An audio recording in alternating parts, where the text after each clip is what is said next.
This is Weights and Wealth, your one-stop shop for entertaining education on building a stronger body and bank account. We are not doctors or financial advisors and must warn you this is not medical or investing advice. It is for your entertainment.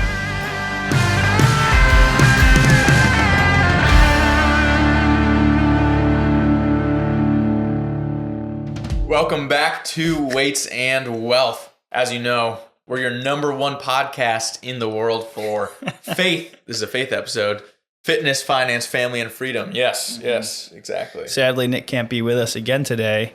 He has a real life. We don't. So we're missing the mustard shirt here, unfortunately. And for some reason, I have mayo.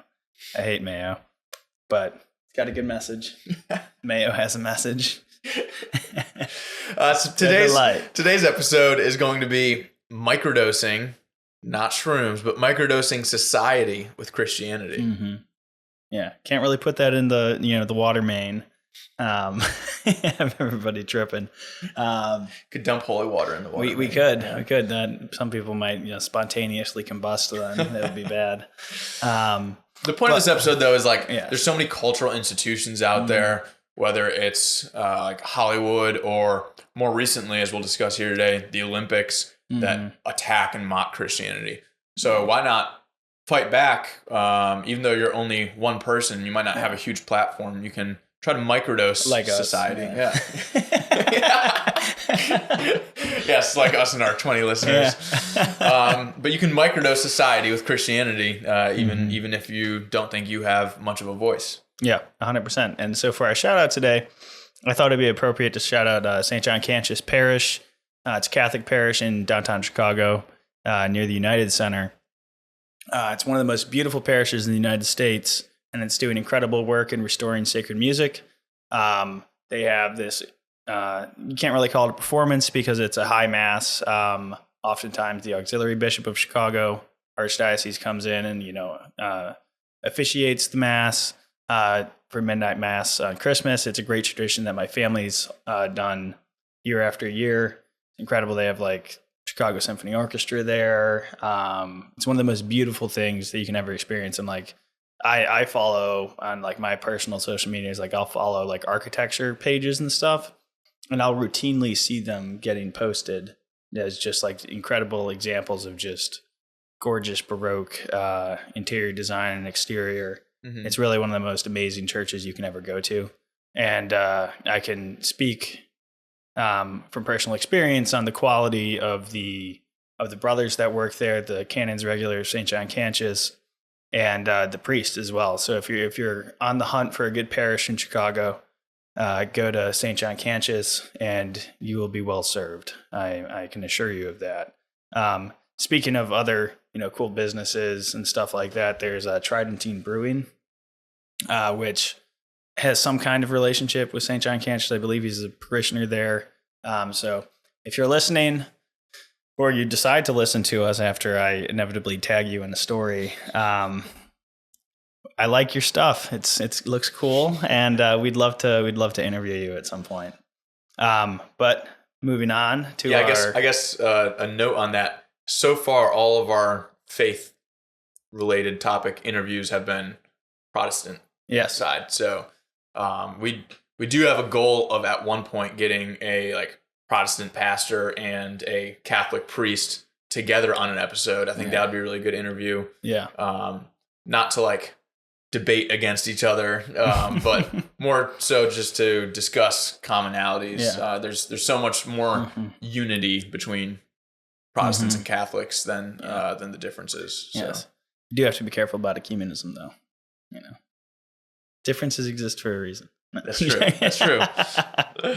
But moving on, Ted. You have the shout out. We have a raffle. So Jorge from Chicago won the July raffle. We are in August now, a bit late, but we forgot to put it out in our other episode earlier in the month. So Jorge, congratulations. You have won a $5 Starbucks gift card and a brand new Weights and Wealth sticker with a scannable QR code. Hell yeah. Thanks, Jorge. We've given him a shout out before. He has shared the podcast with people at his school and given us some good feedback. So Jorge, we appreciate you. And if you would like to win the raffle, just simply share us on Instagram or share us with a friend and let us know that you shared the podcast. Any kind of engagement, really. We put little like raffles in for you. We do keep track of it. Yeah, so we keep track of it. And depending on how severe it is, you're more likely to win. Funny enough that Jorge beat out the people that competed in the summer competition, squat, bench, deadlift, and 1 mile. But that's just the way the raffle goes. More entries doesn't necessarily guarantee you win. Yeah, so. that's for sure. It's more about the ripple effect. But for our wealth wisdom of the day, under $20 a day, I think it's $19.17, can max out your IRA, Roth or traditional. And think about it, like how many days do you go out and spend on average like $20? I would say most people spend on average $20 a day, whether you're getting a coffee, get a little snack, maybe you buy some gas, things add up, you know? So I would say most people probably spend at least $20 a day. Yeah, and that's a really good way to look at it too, because $20 a day doesn't seem like this insurmountable task of, oh, it's too hard for me at the end of the month to put several $100s into my IRA, but you can max it out at $20 a day. $19. I think it's $19.18. $19.18. $19.18 will help you secure your retirement. So you'd be silly not to do it. It's up to you. Yep. And with that, I guess we should note there is an ebook coming out shortly. It'll probably drop around sometime in September. But Nick has been working on it, and it will go through and show you on different websites exactly how to sign up for an IRA and how to get that started. I know that starting is the hardest part for a lot of people. All the benefits of each one. Like I did the Robinhood one, and you get a 1% match. If you had Robinhood Gold membership, I think it's up to 3%. So there's a lot of benefits from that. It's not as like, I mean, it's a well-regarded company, but it's not like JP Morgan or like, you know, something like that. So I decided to go with that one just because I was like, hey, most people haven't tried this out and I'll give it a shot. Yeah. So, but if you're interested in receiving that ebook, you can get on the wait list and we'll email it to you as soon as it's out. Just go to weightsandwealth.com and look for that. It's right next to the testosterone ebook. If you haven't checked that one out, definitely check that one out too. Yeah, it's a great one. Moving on to the intro article. Very recently we had the Olympics. I didn't really watch the Olympics at all. A lot of people boycotted it because of the opening ceremony, which is what we're going to talk about here. I more just didn't watch it because I was busy, and I already put a lot of my time into following and watching football. So like that's my sports allowance is just football. That's the only sport I spend time on. You can only spend so much time on sports entertainment and still be productive. So I don't really spend a ton of time on any sport, but that's my issue. So, but the main thing is that the artist, I guess you could call him, Thomas Jolly, quote, took inspiration from Leonardo da Vinci's famous painting to create the setting, said the Olympic spokesperson admitting to the New York Post on Saturday. He was the ceremony's creative director. If you look at a side-by-side right here, it's very, very, very similar. And it's basically a bunch of drag individuals lined up looking very similar to the Last Supper. Yeah. And then they walked it back after the backlash started. So like their immediate reaction was, oh no, this is like based on, the Feast of Dionysius or Dionysius. Yeah, whatever. Dionysius, I think. Which Greek painting. Yeah, Greek we'll post mythology. if you're watching, we have the pictures embedded in the video. But if you're not watching, you can Google these different paintings, and I think it's very obvious that it more clearly looks like a representation of the Last Supper. Yeah. I mean, it was a very explicit like representation of it. And the main mockery of it. The main thing is that one, it was offensive, yes. Like and people talk about on, social media, it's like, oh, why don't they do this about Muslims? stuff like that. Like, why is it always Christianity? It was because last time they tried to make fun of, Islam, the Charlie Hebdo massacre happened. Mm-hmm. Like, Christians are a soft target. And so, yeah, they're going to make fun of us because we're not going to go kill you. So it's really kind of a power trip. Like when you see this stuff, you might be a non-believer and stuff like that. But try and keep in mind that really, like, when these artists, are mocking Christianity in general, especially in today's like cultural space where like Christianity is really not at all like a pillar of power mm-hmm. in the world. You got to think about it more like a bully in a way, like they're punching down. It's not like they're like fight the power, like. This isn't Voltaire punching up against the Catholic Church during the Renaissance. This is not like an all-powerful, religious oligarchy that is controlling the world. In reality, I mean, like, how many times do you see like the U.S. State Department like condemn a third world country for its anti-LGBT laws? If anything, the status quo and the accepted wisdom is that like these things that are not accepted in Christianity are accepted in the main world and are promoted by the institutions of power. Mm-hmm. So that it's not like they're like, oh, like we're trying to be edgy here. This is a worn out trope from a bygone age. And if anyone tries to call himself an artist or just like cutting edge, I don't know, man, you're still stuck in like the 17th century. Yeah. I don't know what to tell you. Like it's pretty disappointing. Yeah. And what I thought the most interesting part of this was we have a few different articles within our intro article here mm-hmm. for the day. The Yahoo Entertainment one here. So is this the one with Khomeini? Hold on. So the leader of Iran, is that? Nope. That's not this one. Yeah, no, I got it right here. Got that one. Mm-hmm. Okay. Yeah, so Catholic News Agency. This is from Catholic News Agency. There were a bunch of Muslim leaders that came out and condemned what happened during the opening ceremony. Here's a quote here. The Supreme Leader of Iran, Ayatollah Khomeini, condemned the insults against Jesus Christ, noting that Jesus is a respected figure in Islam. Mm-hmm. So here you've got top Muslim officials coming out in Iran and Turkey coming out against this. And then you also had Russia release a statement saying, hey, bring the Olympics back to Russia. We won't do this like France did it. I thought that was just hilarious because it's like right now in like the general world culture, Russia is the evil bad guy mm-hmm. because of the Russia-Ukraine war. Yeah.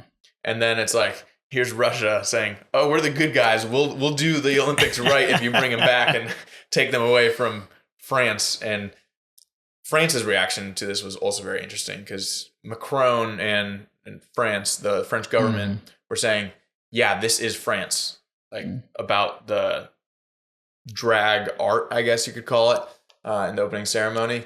And it's just really interesting how the Western world has shifted. And you see Iran, Turkey, Russia, the Eastern world, upholding Christianity. It's very interesting how things have turned around. But one of the other things that this made me think of is John 15:18, when Jesus was saying, if the world hates you, remember it hated me first. That was like one of the first things that came to mind. He also says that they will hate you because of me.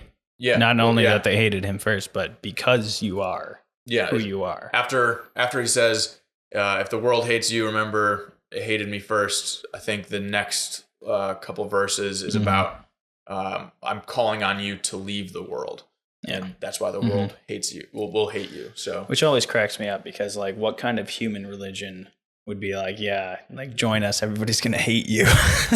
Like, that's to me, that's why, I think Christianity has the best bet. Yeah. Of being like a divinely inspired religion, because as a rational human being, you would never be like, oh, this sounds like a great deal. Like, I'm going to get cooked alive and everyone's going to hate me. I think the other angle we can look at here is the LGBTQ lobby here, especially more with like the trans stuff around children, because the blue guy in this opening ceremony you could see his balls hanging out, and there's like children there. This is an opening ceremony of children across the world watching this. Their parents are showing them the Olympics so that they can hopefully develop their dream, and be inspired to follow their dreams as an athlete. Yeah. And so you've got all these children watching this, and then you've got this like trans opening ceremony with this guy's balls like hanging out. It's like, is this really what we want to be showing our kids? And it's almost like become a competing religion to Christianity. I think that's like the other angle to take here is like, this has like the LGBTQ thing has all the elements of like a religion. Yeah, I mean, a lot of it does. It's just like, and you don't even have to look at this in like a religious view just to be like, there were a lot of problems with this. I mean, the fact that we just exposed like a grown man's genitalia to millions of children, like that's a felony offense. Not in California. Like what I'm saying is like any sane person, like imagine if you're a parent and a dude came up and flashed your daughter, you know, like you'd maybe call the authorities, maybe take care of it yourself. Mm-hmm. You know, like this is not acceptable in like a functional society where like you have self-respect. Yeah.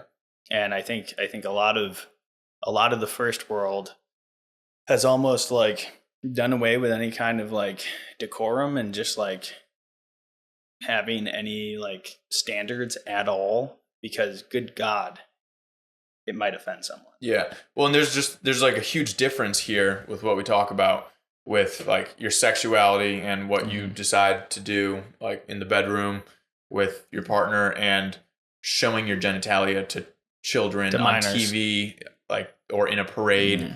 Like there's a huge difference there.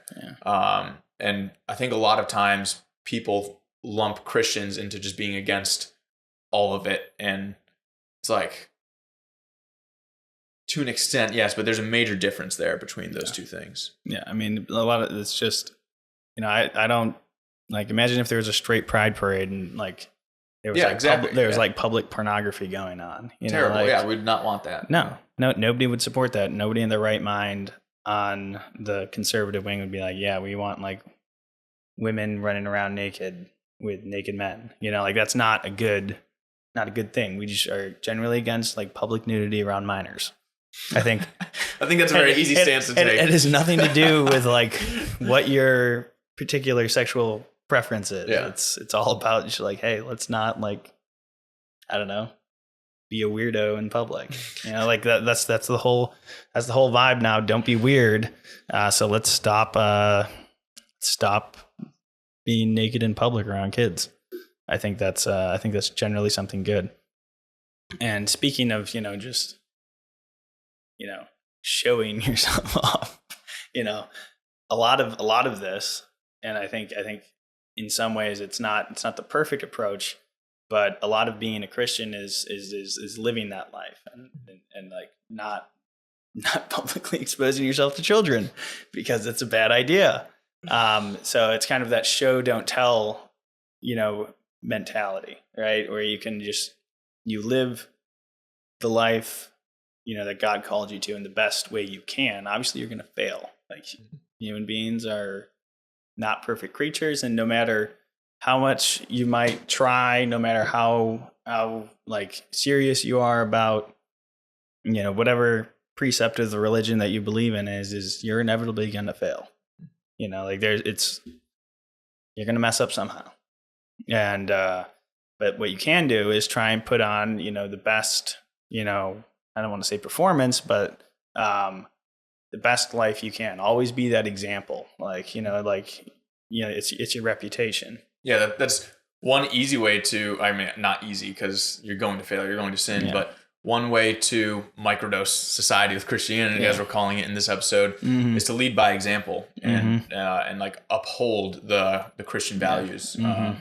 Try to live your life like Jesus. Yeah. So Yeah. So essentially, like, you know, I mean, Ted, you have some notes here talking about. Yeah, I've got one thing here. Billy Graham. You don't have to be like a priest or a preacher.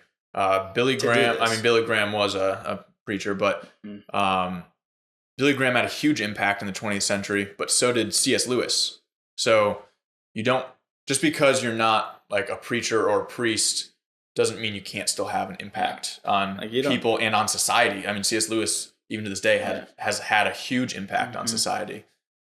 Some of my favorite books are C.S. Lewis books. I'm on a podcast about weights and wealth, and I have 0 certifications. You could be the next Sean Doyle or C.S. Lewis. I'd probably pick C.S. Lewis. It'd be a better move. But yeah, I mean, all of that kind of comes down to is, like implicit influences generally what matters, at least in Nick's opinion. Nick, shout out to Nick Rafferty, our missing component, missing co-host who still had some notes here of the Holy Trinity. He makes the argument that kind of that just general quiet guidance, that quiet strong leadership can be more effective than kind of a top down like, hey, do this. Because anybody who has like had success in their lives knows that the person who is like loud and obnoxious about it and is like it's bragging all the time, you don't really want to be around that guy. Like he's not fun to be around. But the guy who is like always putting the work in, has good results, always gets the job done, is always successful, but is humble about it and doesn't rub it in people's faces, like that's a much more approachable person, and that person is more likely to have a positive impact simply because they're much more approachable, and people ask them and be like, hey, what's your secret? What's how are you so successful? How do you live such a virtuous life? How do you do XYZ? If you're not like a just braggadocious jerk about it, like you're gonna have a lot more of an impact. Yeah, and Jesus scolded the Pharisees for like a similar thing with being super showy about their fasting and their praying. So I definitely would agree with that. Yeah. So I mean, going further into this, there's a lot of different like ways that you can kind of live this influence in Microdose Society and Microdose Society and be like a physical example of it. So and a great quick reference guide if you're interested in it, like just like rules of thumb, just like bing bang boom, right? You have the Corporal Works of Mercy, which is feed the hungry, give water to the thirsty, clothe the naked, shelter the homeless, visit the sick, visit the imprisoned, and bury the dead. So, how can you go about these things? You can volunteer at a soup kitchen. You can join a charitable organization, whether it's like the Knights of Columbus, Ancient Order of Hibernians. I'm pretty sure like the Elks and the Masons probably do similar things. It doesn't even have to be a religious organization. That's why I mentioned the Elks. Community service, yeah. Yeah, like you can just show up one day and like any charitable organization will gladly accept help.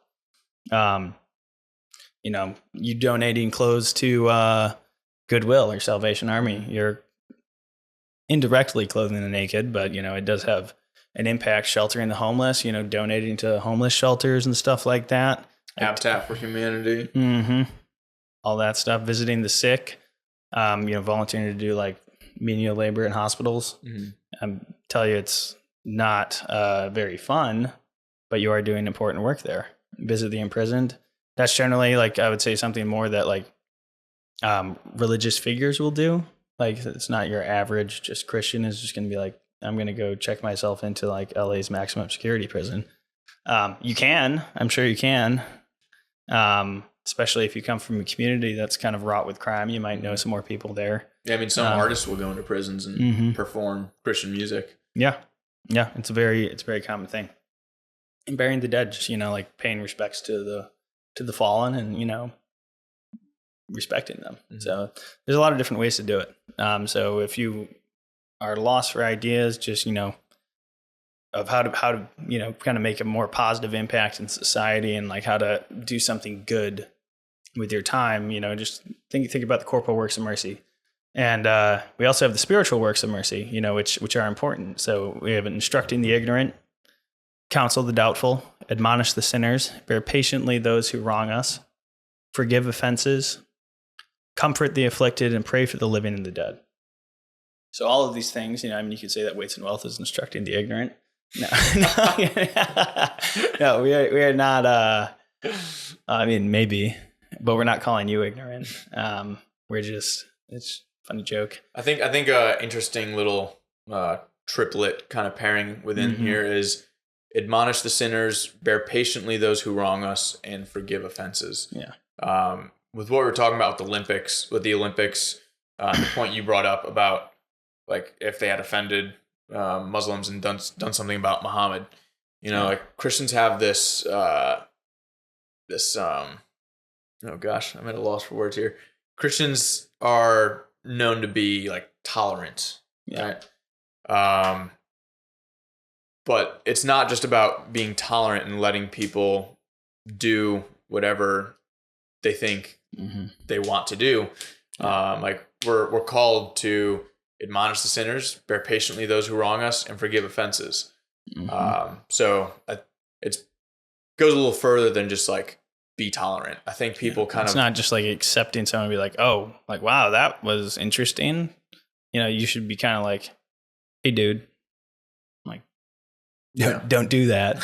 Yeah, like it goes into like, yes, love your neighbor, but also love your God. And because you love your God, you don't want your neighbor doing things that God doesn't like. Yes. So then you get into like Matthew 18. Sean does something wrong. I'm going to take my brother aside and tell him.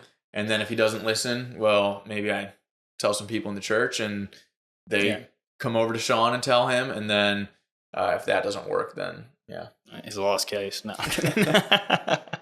But no, I mean, it is a very important thing to bear in mind. And we'll come back to this concept later of just like understanding that like Christian concept of like turning the other cheek, forgiving others, and stuff like that. Like it's a nuanced thing. It's not the Twitter individual saying like, oh, don't judge others, or like don't do this. Like how very unchristian of you. Like it's nuanced, and you have every right to talk back, we'll say. Yeah, and even if you don't think you have a very large sphere of influence, everybody has a sphere of influence. So you can reach out to your family and your friends, and you can invite them to church. You can ask them what they believe. Do you pastor? If you're married, do you pastor your wife? Or if you're dating someone looking to get married, do you guys read scripture together? Alex and I went on a date once where we just went through Proverbs and then talked about like our favorite verse from each chapter of Proverbs, and it wound up becoming a Weights and Wealth episode that Nick and I did. My friend Pat from Chicago and I started a Bible study with guys in our fantasy league because we're really good friends with all these guys from college. Why don't we see if we can start a Bible study and get down into more what people believe and like talk about these things? And if like there's a lot of people that want to read the Bible, they just haven't gotten around to it because it seems like such a big task. But Pat and I were like, hey, we were talking one night and we were like, if we start this Bible study, maybe some of our friends that want to read the Bible, maybe they'll start reading it more. And it's been really great getting some of our friends that hadn't really read the Bible before to start reading it, and everyone has been loving it, and it's like one of our favorite times of the week. So it can be fun. Like some people might think it's boring. Do it with a group of friends and it's fun. It's a lot more fun. I mean, you could be reading anything, and if you just get to reconnect with your old buddies, like I guarantee you're not going to talk just about the Bible the entire time. Usually like our first 10 minutes of our FaceTime is talking about football or other stuff, and then we get into it and read what we're reading. It's a very easy way to kind of start that faith formation and start learning more about what you believe, because a lot of people we're born Christian and stuff like that, but they don't really truly understand it. They're kind of like, oh, like I used to go to church with my mom when I was a kid, and that was the extent of it. But I think you have some other stuff here. I can look at my notes real quick. Pastoring your wife, for those of us that are married. This is really important. So something that Alex and I started a little while back was just reading at least a chapter together every day. So whether it's before bed or over the phone when she was in Charleston and I was back here, just trying to do that every day. I think people think it's hard to find the time to do these kinds of things, but if you just make it a part of your schedule, it becomes a lot easier. Yeah.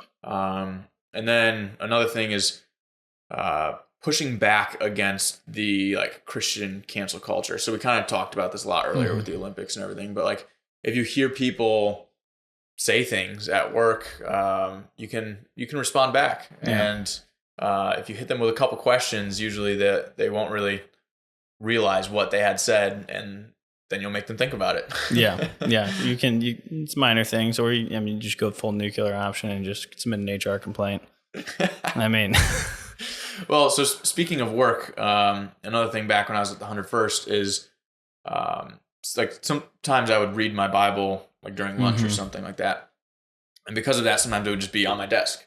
And then if the soldier came in, sometimes they would ask me about it. Yeah, and then I could talk to them about it because they asked me. Because I can't just, as like an Army officer, I can't just go telling all my soldiers. There's some gray area there. Yeah. But if they ask me about it because it's on my desk, oh yeah, let me talk to you about it for a minute. And that happened literally a week ago here at the Old Guard. Someone came in, oh, what are you reading?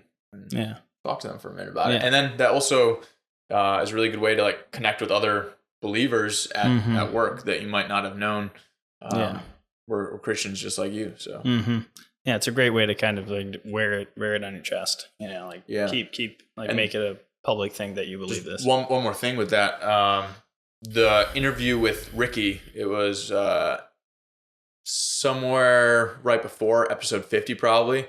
I think Nick still says it's his favorite interview that we've done. But the way I met Ricky and Paul, we interviewed both of them, was they were at a coffee shop reading a Bible together, and I was working a couple tables over, and I looked over, saw they had a Bible, took my earbud out, started listening to their conversation, went over and just joined their conversation, and then became friends with them, and then started going to the same church they went to. So just having your Bible out in public is a good way, I think. Yeah. It is a wonderful way to like connect with your faith. But you should understand that there are differences about the Bible. Like every Bible you pick up is not the same. Like for example, just off the top of my head, there's the Schofield Bible, which from what I understand, I haven't read it. It kind of teaches this idea of like a Christian rapture, which is not really held up in Scripture. Like it says that when the apocalypse happens, like God is going to come and take you all away before everything bad happens. And that is not what the book of Revelation says. Yeah, it's also tough with Revelations because Revelations is a much harder read than the Gospel of Matthew. Yeah. But yeah, there's definitely a lot of differences in the Bibles there. I think the Schofield Bible came about like 1830s. Yeah, it was like a popular it did a great thing. Like it was part of like the revival movement in the 18th century. So it got a lot of people like back into their faiths, which is great. But it did have a couple fundamental errors about what like if you're basing it off just Scripture, this is this one guy's idea of what he thought was going to happen, which, in the larger umbrella of Christianity, there's a lot of different interpretations of stuff. And this is how he interpreted it. But a lot of like serious evangelical Protestant and Catholic scholars will tell you that it's not as fundamentally sound as, and with the differences in the Bible, most of the differences between different like popular Bibles are just going to be slight differences in translation. When we do our Bible study within my fantasy football league, we've got like 5 different Bibles that people are reading from. Because we got the Catholic guys that are using their Bible, and then we got a couple different Protestant Bibles floating around between the Protestant guys in the group. So sometimes like someone will start reading a verse, and people will be following along and be like, "Oh, mine's a little bit different," but most of the time it's pretty much the exact same thing. The differences mostly are very minor. Most Bibles of the books that they have together, it's pretty much the same. Yeah. But the primary difference between like the Catholic and Protestant Bible is that the Protestant Bible generally consists of 66 books. I'm not sure if there's much more variation beyond what Martin Luther originally did. That's 39 books in the Old Testament and 27 books in the New Testament. Catholic, the original canon settled on the 4th century, well before any of the Reformation. So it wasn't like, the Catholics added it after the Reformation.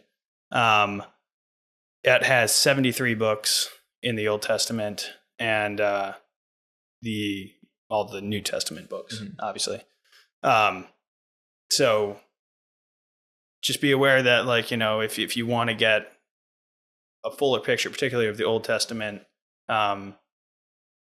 it's worth reading at least like the Catholic approved one. Yeah. Just because it's like it's more scripture. Yeah, I wouldn't have any problem reading Maccabees, But, Maccabees is my favorite book. It's awesome. It's a war story, like it's and you just like you can have people are going to have different points of view. Yeah. All right. There's a lot of gray area, and I think it's okay that people have different points of view. If everyone believed the exact same thing, I think that'd be a little strange.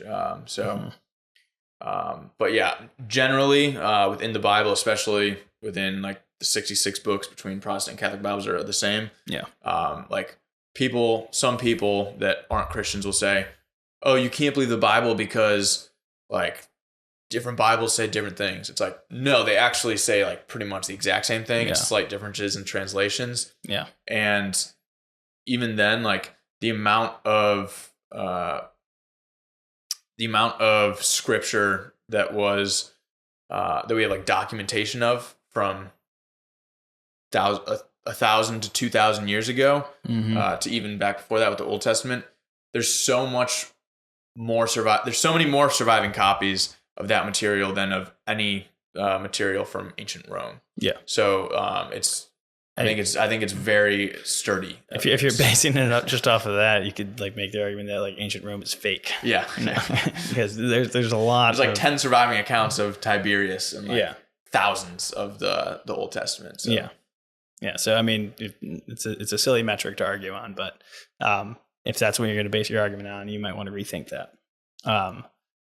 But in general, reading any type of scripture is great. Some other great, just spiritual and like theological references that you could use, like C.S. Lewis, St. Augustine. And I really like Chesterton.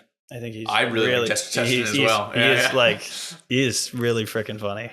Speaking of Chesterton, real quick, one of our upcoming book club books, The Myth of Capitalism. I'm not sure if you finished reading it yet, but there's a ton of Chesterton quotes in it. I was like, oh, Sean's gonna love this. He's the GOAT, dude. Like I remember I read one just the other day.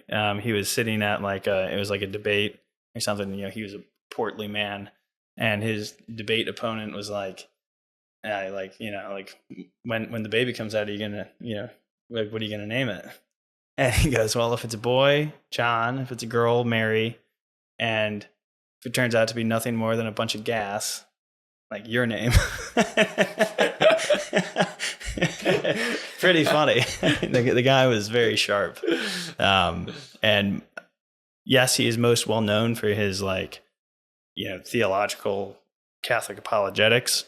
But my all-time favorite book, period, flat out, is this book that he wrote about London and the 19th century, and where basically like the king is elected or like chosen randomly, and he is just picked up by the government. It's like, hey, like you're in charge, you have absolute power.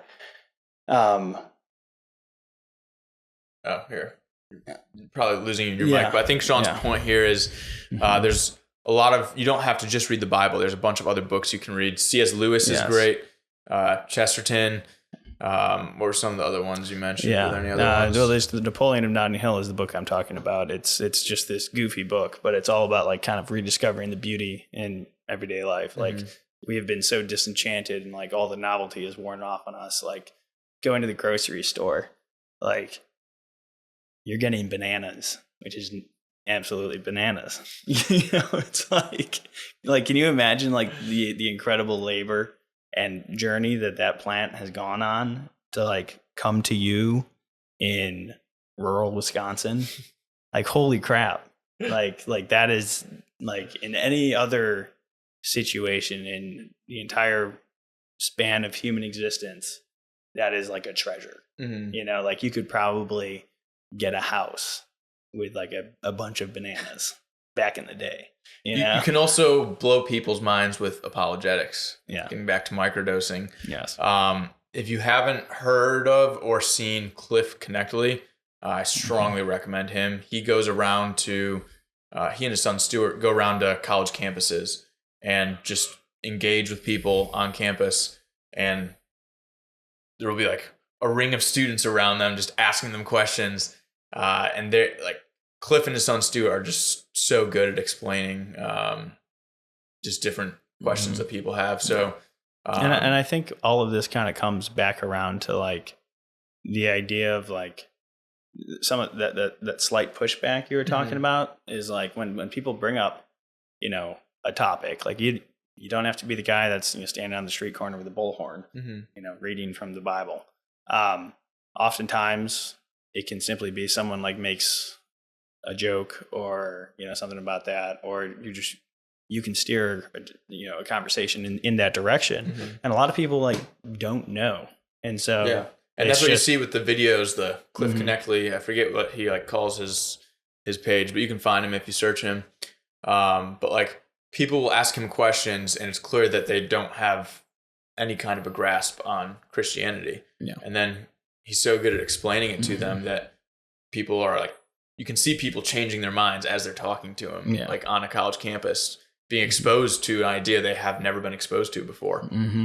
So I guess that's like a really good way you can microdose people, is expose them to ideas they've never been exposed to before. 100%. And it all starts with a conversation. Yeah. Yeah. And I mean, that kind of comes back around to like this idea of like Christianity not being the dominant culture, because you can think about it. You talk to anyone, you're like, what does the average American know about like their faith? The things they think off the top of their head is like,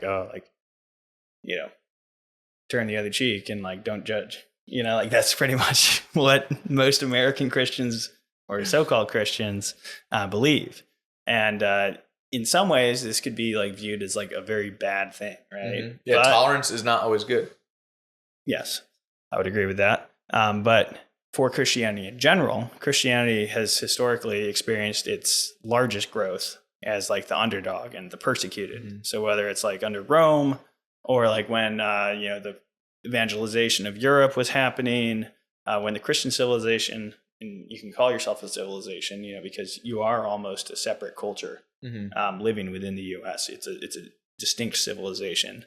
When it's in the minority, or at least not like the unipolar, like dominant force in the region, experiences the largest growth because there's an innate attraction to it that occurs when you are living outside of it. Yeah, that is one of the interesting things about Christianity, with how Jesus was crucified and how he was being like persecuted his entire time going around the Sea of Galilee and that whole region. There's an interesting stat that the demographic in America that has the highest percentage of Christians within it, so not the most people, but the highest percentage of that demographic being Christians, is African American women. Interesting. And that goes back to America's history. A lot of slaves became Christian because they identified with everything that Jesus was saying. So it definitely, and Old Testament as well. But that is an interesting point you bring up about being the underdog. Yeah. I mean, it's 100% like factually correct, or like historically correct. But what it basically comes down to is like, knowing what you're talking about. And so don't be afraid to take that like step towards self-education, referring to those resources that we've talked about, whether it's just the Bible or just reading some apologetics, because sometimes, yes, the Bible is a great read, but yeah, it does get kind of dry sometimes when they're talking about like Herod, the son of John, the son of the son of this, the son of that. it can be a slow read at times. You're like, okay, get on with it. No. But so just make sure that you have, the right information. And this is kind of what it comes down to is like, I made slight references to it earlier, but like, there's a lot of misunderstandings out there. Mm-hmm. Like, not trying to like talk crap about some, non-Catholic Christians, but like really being against drinking. Jesus' first miracle was turning water into wine. He loved a celebration. And like that right there should tell you that there is something fundamentally wrong with whatever church you're going to. All right? Like if they're going to be like the big explosion that started his whole ministry, his whole public life was alcohol. Like if that doesn't tell you that like there's something inherently good about it, then I don't know. I don't think you're getting the full message. Christianity is against excess. Mm-hmm. Like it's against alcoholism. It's against like being a degenerate. Mm-hmm. It's not against you having a 6-pack with your boys and hanging out, like there's nothing wrong with that. So it's not against you working hard. It's for you working hard. It's against you being excessively wealthy and not sharing that with others and not being a good person. So it's against excesses. Yes. Yeah. Any like we've said plenty of times on this regarding like health, regarding training, too much of a good thing is a bad thing. Mm-hmm. Like if you don't want to just max out your like vitamin A because you might get liver poisoning, like there is such a thing as too much of a good thing. And that I think is one of the fundamental teachings of Christianity. Mm-hmm. Is like, it's like, that's why we can eat bacon, and so many of the other Abrahamic faiths forbid it because there's nothing inherently wrong with it. It's just if you eat too much bacon, it's probably not good for you. Jesus is like, cool, I like a BLT, Another one, don't judge others. Like how dare you judge someone? Like that's not very Christian of you. It's like, no, like Jesus certainly did judge others. And going back to the corporal works of mercy. But he still loved them. Yes, he still loved them. But like you're not supposed to just be like, oh wow, that guy's like really being an idiot or like is doing something really like rude and like ostentatious. No, you're supposed to like confront them, provide guidance, be like, hey, like how about instead of doing this, we can go do this instead, mm-hmm. Like if you have all this energy and you need to get it out, like however that may be. And give guidance, but don't be a jerk about it. One of the big things with like the judging others and one of the attacks that people put against Christians is about being hypocritical. Mm-hmm. But spreading awareness to others, you can tell them about how everyone sins and Christians, as much as we try not to sin, we still do. Yeah. And that's something that Christians battle with.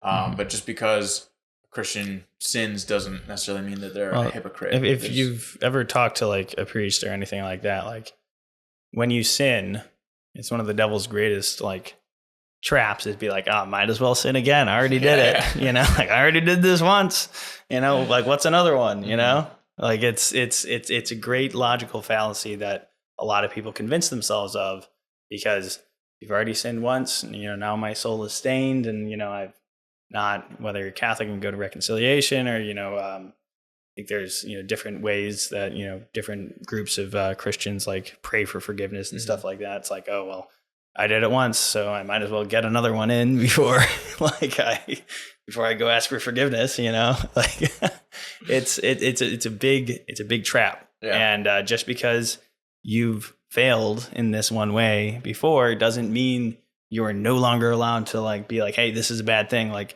I messed up. Mm-hmm. Like you don't have to tell people that like, hey, I've done that before. Don't do it. It's not good. You can just be like, hey, like I've seen the consequences of this. Like I would advise against you doing this. And that's kind of like the whole thing is like tying into like, the golden rule, which is like love others as you want to be loved, treat others as you want to be treated. Like, wouldn't you want your friend or even a stranger to tell you that you're like, hey, dude, that is not a good idea. Bad idea. Do not do that. Or would you rather be like, hell yeah, like I love it, man. Like, I'm so proud of you. Like, you did a great job I don't know, getting all of your fingers amputated. You know, it's just like some people would be like, hey, don't judge them. You know, like they want to do this. And you're like, no, they're turning themselves into like a non-functional entity. But that's the logic that they follow. And so the important thing is to be that buddy, you know, and be that guy that's like, hey, like, I don't think this is the move. I think we should not do this. Yeah.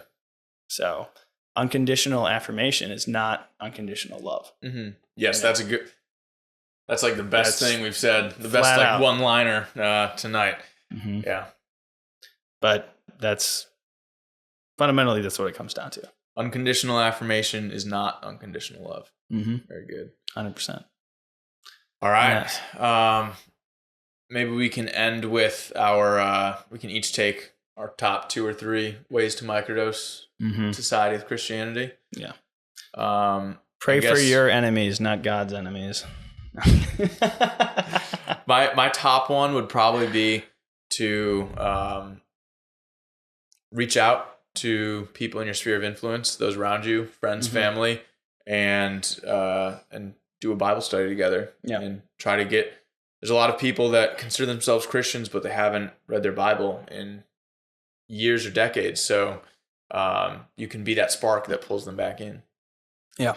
I would say, you know, along the similar line is not necessarily the Bible, but just any other apologetics. Look into Chesterton. He's super funny. C.S. Lewis. Amazing reads. If you haven't read a good book in a while, pick up his Out of the Silent Planet. It'll get you hooked and finish the series. And it's a great, you know, just like Narnia, just like Lord of the Rings. It's like a fiction book. It's a fiction book, but it's an analogy to the creation story. Yeah. And it has a lot of like spiritual themes in there, but it's not explicit. And so it's like super interesting, and it can kind of, you know, help cultivate that. You know, it's like anything else. It starts a habit. It starts piques an interest. So if that's something that you're interested in, go pick that up. Go give it a read. It's super fast read. I think it's like only like 200 pages. You'll fly through it. Yeah. We haven't mentioned Lee Strobel. That's another great one. Case for Christ. Case for faith. Case for heaven. He's got a bunch, but Case for Christ is an amazing read. I think the main thing here is that, like, if you just take the time to do a little bit of research, like you'll find yourself to start to get pulled in, be more interested.